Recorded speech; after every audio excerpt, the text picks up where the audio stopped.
They say art historians are always looking backward, forever studying what has been rather than what could be.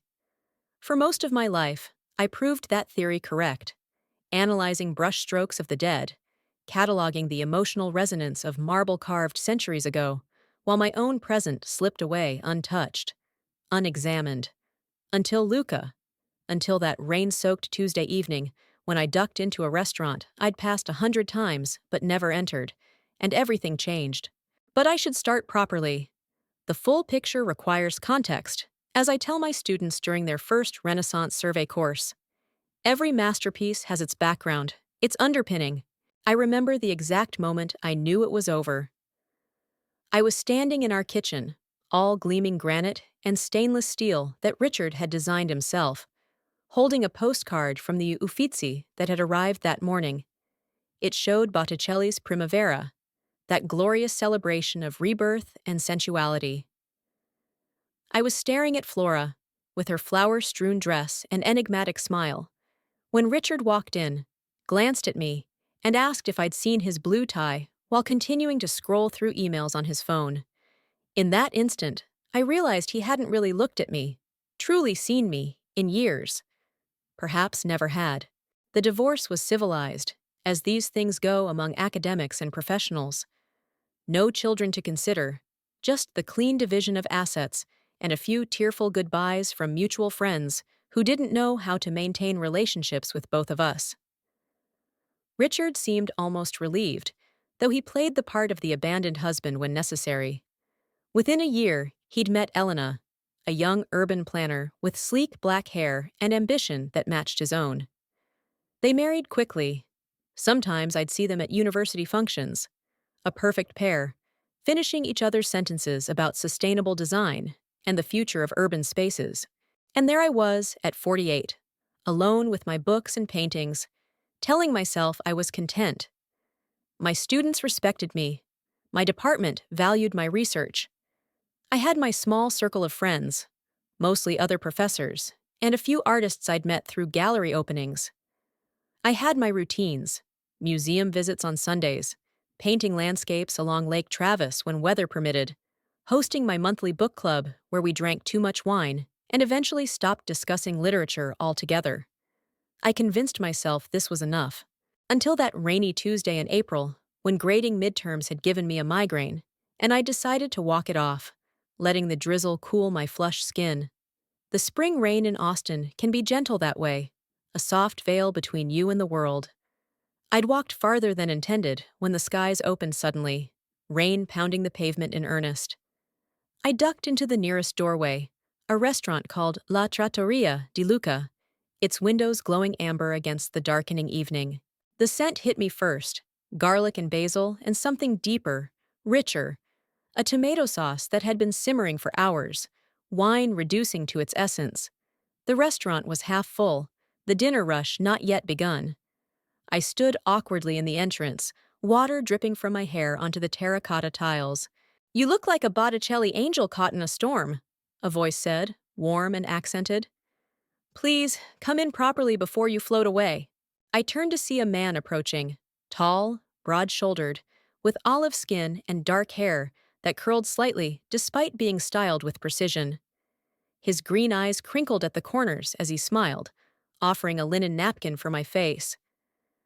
Something about him reminded me of the figures in Florentine paintings, that particular Italian quality of physical presence, both earthly and somehow transcendent. I'm hardly an angel," I said, accepting the napkin and dabbing at my face, suddenly conscious of my frizzing hair and rain-spotted blouse. "Just a professor who should have checked the weather report." "Professors can be angels too," he said with an easy smile. "I'm Luca D'Angelo. This is my place, and you look like you could use a glass of wine and something warm to eat."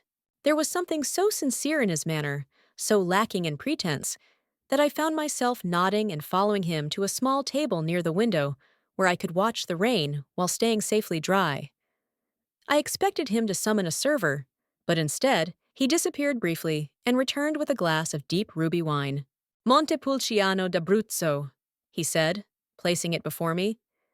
"It's good for warming the spirit on rainy days." Now, do you trust me to bring you something special from the kitchen? I should have politely declined. Should have ordered something simple and eaten quickly before heading home to my stack of ungraded papers.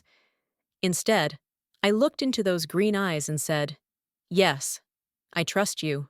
That was the beginning. Looking back now, I can see how those 3 words marked a turning point. The first time in years I'd surrendered control of even something as simple as a meal to another person. Luca brought me handmade pappardelle with a wild boar ragu that had been cooking since morning, the pasta silky against my tongue, the sauce complex with herbs and thyme. He sat with me as I ate, asking about my work, listening with genuine interest when I explained my specialization in Renaissance art and sculpture. "Ah, so you understand the Italian soul already," he said, refilling my wine. "My grandmother always said you can't separate Italian food from Italian art. Both come from the same passion for life." When I mentioned Botticelli's Primavera, his face lit up. "My mother named me Luca because I was born in spring. She always said I was her Renaissance, her new beginning after my father died." He shared this personal detail so naturally, without the awkward weight such confidences usually carry between strangers. I found myself telling him about my classes, my students, even confessing my frustration with the department's resistance to digital archiving methods. The rain continued outside, transforming the street into a blur of reflected lights, cocooning us in the warm glow of the restaurant. I realized with a start that I'd been there for almost 2 hours. "I should go," I said, reaching for my still damp jacket. "I've taken up your table for too long." "You've brightened my evening," he countered. "And in any case, I own the place. I can seat you as long as I like." His smile was infectious. "Will you come again? Perhaps Friday? We have a special tasting menu I think you would enjoy." I hesitated only briefly before agreeing. Walking home that night under clearing skies, I felt something unfamiliar stirring in my chest. Anticipation, perhaps. Or possibility. I didn't tell anyone about my Friday dinner plans. It felt too fragile, too easily dismissed by well-meaning friends, who might see only the cliché: middle-aged woman, younger restaurant owner, an obvious setup for disappointment. I dressed carefully that evening in a burgundy wrap dress I'd bought years before, but rarely worn. Applied makeup with more attention than usual. Let my auburn curls loose instead of restraining them in my typical work-appropriate style. La Trattoria was bustling when I arrived, every table filled, the noise level suggesting happy diners. For a moment, I thought Luca might have forgotten our arrangement, but he appeared at my side almost immediately, taking my hand with warm familiarity. "Margaret," he said, as if my name pleased him. "I've been watching for you. Come, I have something special prepared." He led me not to the main dining room, but through a door marked private, and up a narrow staircase. We emerged onto a rooftop terrace I hadn't known existed, a small urban oasis with potted olive trees and herbs growing in terracotta planters. A single table was set in the center, candles flickering in the gentle evening breeze. The Austin skyline surrounded us, buildings lit against the deepening blue of the sky. "I thought you might appreciate the art of the city from above," Luca said, pulling out my chair. "I come up here sometimes to remember why I chose Austin when I left Italy." "It's beautiful," I said, and it was, not just the setting, but the thoughtfulness behind it. "How long have you been here?" "Crikey, 8 years now. Long enough to call it home. Not so long that I've forgotten where I came from." He poured wine into my glass, a Tuscan Sangiovese this time, before taking the seat across from me. "My family has been in the restaurant business for generations, but always in the same small town near Siena. I wanted something different, something mine." "And your family? Are they still in Italy?" "My mother, my sister, yes. My father passed when I was young. They think I'm crazy for leaving, but they visit every year and pretend to understand." The evening unfolded like a carefully choreographed dance, each course arriving at perfect intervals, each more delicious than the last. Luca explained every dish with passion, occasionally slipping into Italian when English couldn't capture the essence of what he wanted to express. I found myself laughing more than I had in years, gesturing with my hands as I shared stories from my museum trips, feeling more alive in my body than I could remember. You didn't mention a husband, he said finally, as we lingered over tiramisu and espresso. The directness of the question startled me. Divorced, I replied. Almost 5 years now. Children? I shook my head. We were both too busy building careers. By the time we realized what we'd missed, it seemed too late. And then we were too busy growing apart. I hadn't meant to be so honest. Luca nodded slowly. My last relationship ended because I worked too much. Elena said loving a restaurant owner is like being the mistress, never the wife. He smiled ruefully. She wasn't wrong. Richard, my ex, is an architect. I used to joke that his buildings were his mistresses, until I realized it wasn't really a joke. The conversation should have felt awkward, these premature confidences, but instead there was relief in the honesty. No pretense, no careful dating scripts to follow, just two people acknowledging the complexities of their pasts. When the evening ended, Luca walked me to my car, his hand occasionally brushing mine in a way that seemed both accidental and deliberate.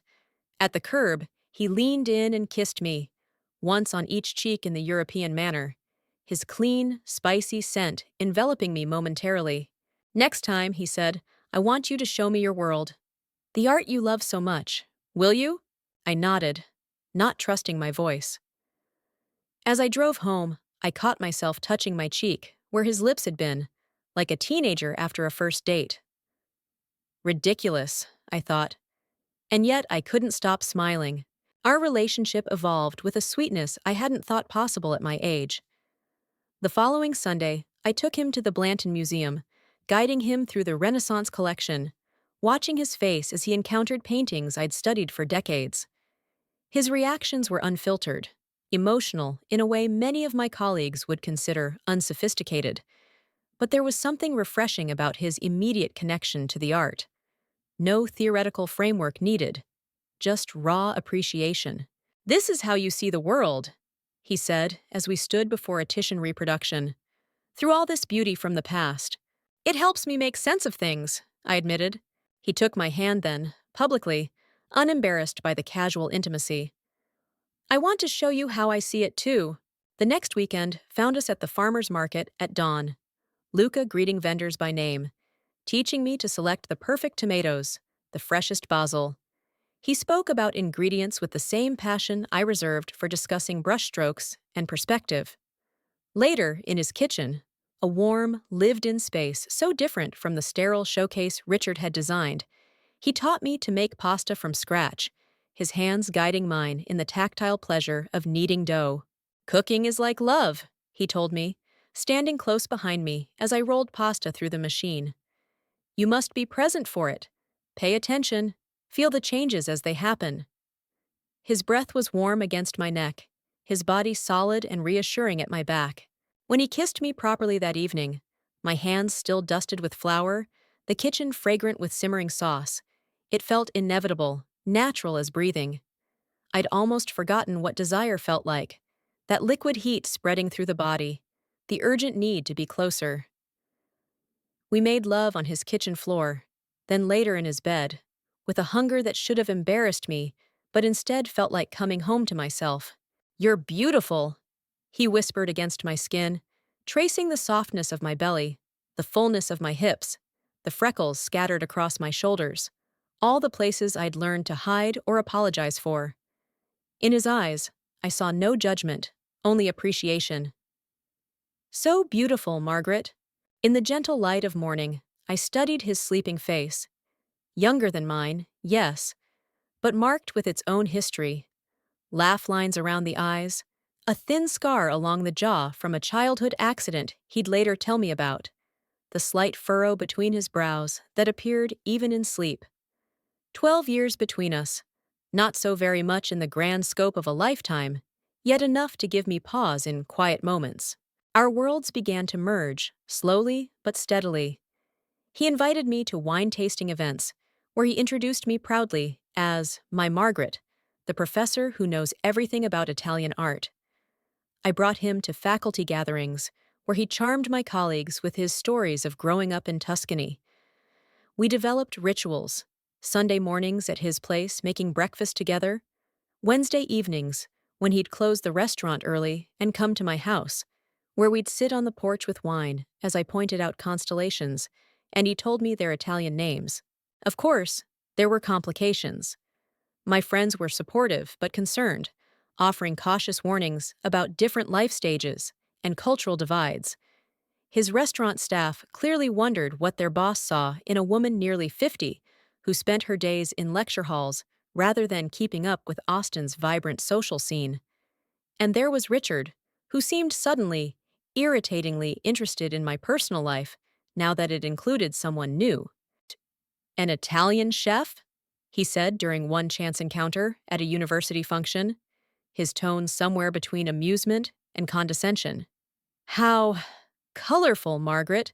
I'd bristled at the implication that Luca was some sort of midlife experimentation, a temporary deviation from the proper academic path Richard and I had once shared. He's a restaurant owner, I corrected, and he's more intellectually curious than half the faculty in this room. The comment was petty beneath me, but Richard had always known how to needle precisely where I was most sensitive. Later that night, as Luca and I lay in my bed, I confessed my insecurities. "Do you ever think about the age difference?" I asked, hating the vulnerability in my voice. Luca propped himself up on one elbow, his expression serious. "Of course I do. I think about how you've read more books than I ever will, how you can identify every painter in a museum while I'm still learning, how your experiences have made you into this amazing woman who knows what she wants." He traced my collarbone with gentle fingers. "That's the only difference that matters to me, that you've had time to become so beautifully yourself." 6 months into our relationship, Luca asked me to come to Italy with him for his annual family visit. "2 weeks in Tuscany," he said. "I want to show you where I come from, and I want my mother to meet the woman I love." Love. He'd said it before, casually in passionate moments.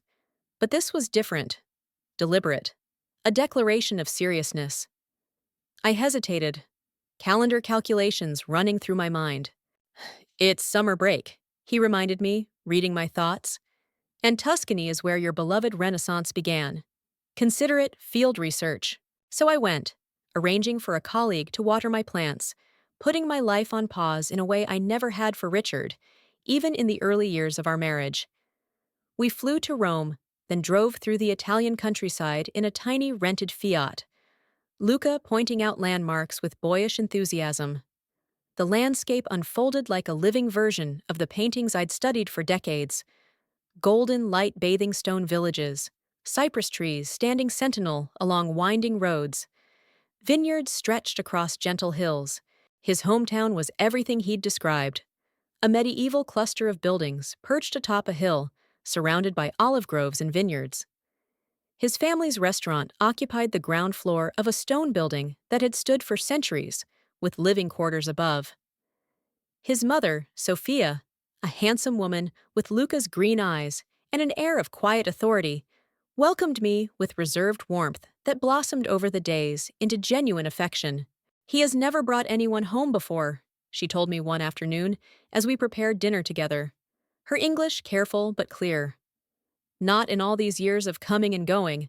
Later that night, as church bells marked midnight and we lay in Luca's childhood bed, narrow, creaking with every movement, he confessed, "I was afraid." "Of what?" I asked, smoothing his hair back from his forehead. "That seeing me here, in this small place with my overbearing family and their old-fashioned ways, you might think less of me. That the professor might find the simple Italian chef provincial after all."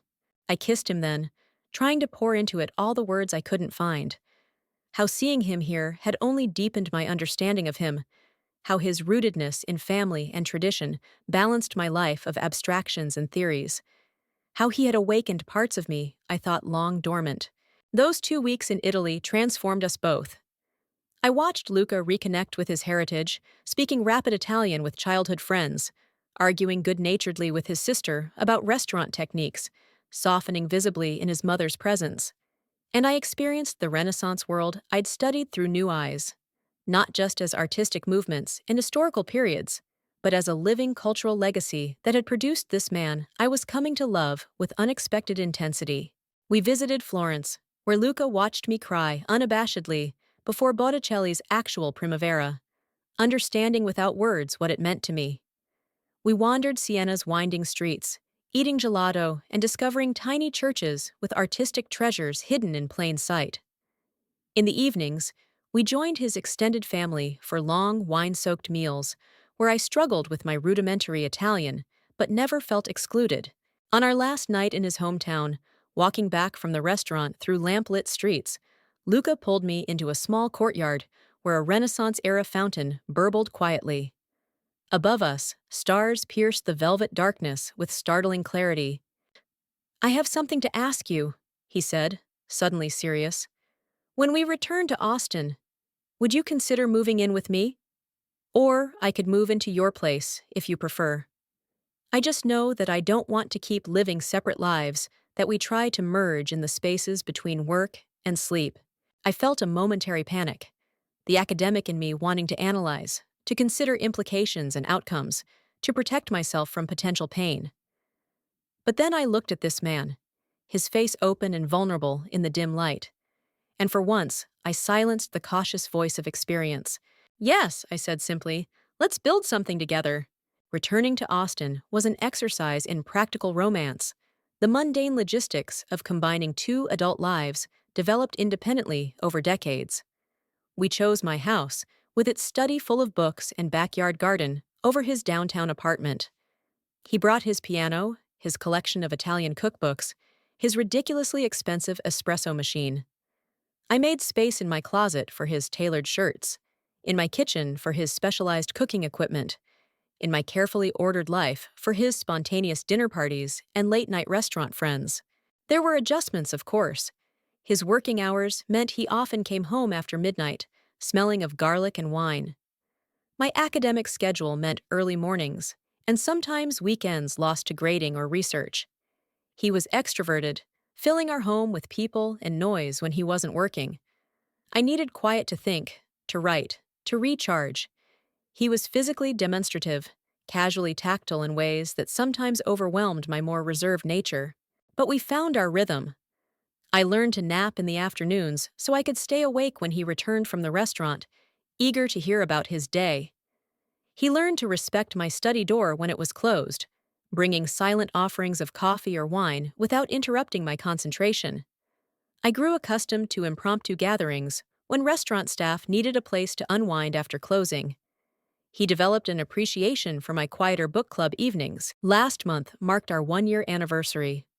Luca closed the restaurant, something he does only on Christmas and for family emergencies, and recreated our first meal together in our backyard. Under string lights and stars, surrounded by the herb garden we'd planted together, he served pappardelle with wild boar ragout on my grandmother's china. "You've changed me," I told him, as we lingered over dessert, the night air heavy with jasmine and possibility. "I spent so many years living in my head in the past. You've taught me to be present." And you've changed me," he replied, reaching for my hand across the table. "I was always rushing. The next service, the next meal, the next day. You've taught me to pause, to look closely, to appreciate what might otherwise be missed." Later that night, as we lay tangled in sheets, his body warm against mine, I thought about time, how it moves both too quickly and too slowly, how we try to capture it in art and architecture, in recipes passed through generations, in the stories we tell ourselves about who we are and who we might become. I thought about the Renaissance masters I've studied all my life, how they sought to capture the ephemeral human experience in permanent forms, to make sense of love and beauty and the painful brevity of existence, how they understood that rebirth requires an ending, a willingness to let go of what was, to embrace what might be. With Richard, I tried to build a fortress, stable, impressive, but ultimately cold and confining. With Luca, I'm learning to tend a garden, organic, ever-changing, requiring daily attention, but offering continuous beauty and nourishment in return. At 48, I found not just a lover, but a renaissance of self, a second blooming I never expected. Sometimes I catch myself wondering about the future, aware of the years between us, the different trajectories of our lives, the statistical probabilities that I'm being a fool. In my darkest moments, I imagine Luca eventually tiring of me as I age, seeking someone whose body and spirit haven't yet begun the inevitable decline that awaits us all. But then he looks at me across a crowded room, or reaches for me in the pre-dawn darkness, or leaves a handwritten note in my art history text when he knows I'll be lecturing on Michelangelo. Small gestures that say, I see you, I choose you, I am here. And I remember what both Renaissance art and Luca's cooking have taught me: that beauty is found in the impermanent, that perfection is less interesting than character, and that love, at any age, is always an act of faith. I don't know how our story ends. Perhaps that's the greatest gift Luca has given me: the willingness to live in the unfinished narrative, to embrace the canvas still being painted. The art historian in me will always seek patterns, meanings, conclusions, but the woman in love is learning, day by day, to trust the brushstrokes as they happen, to find joy in the ongoing creation rather than racing to the finished work. And perhaps that is the true Renaissance, not a rebirth that denies what came before, but one that incorporates it all: the joy and the scars, the wisdom and the continuing wonder, the fullness of living that can only come when we're brave enough to begin again. Whatever our age, whatever our past, whatever uncertainties the future may hold,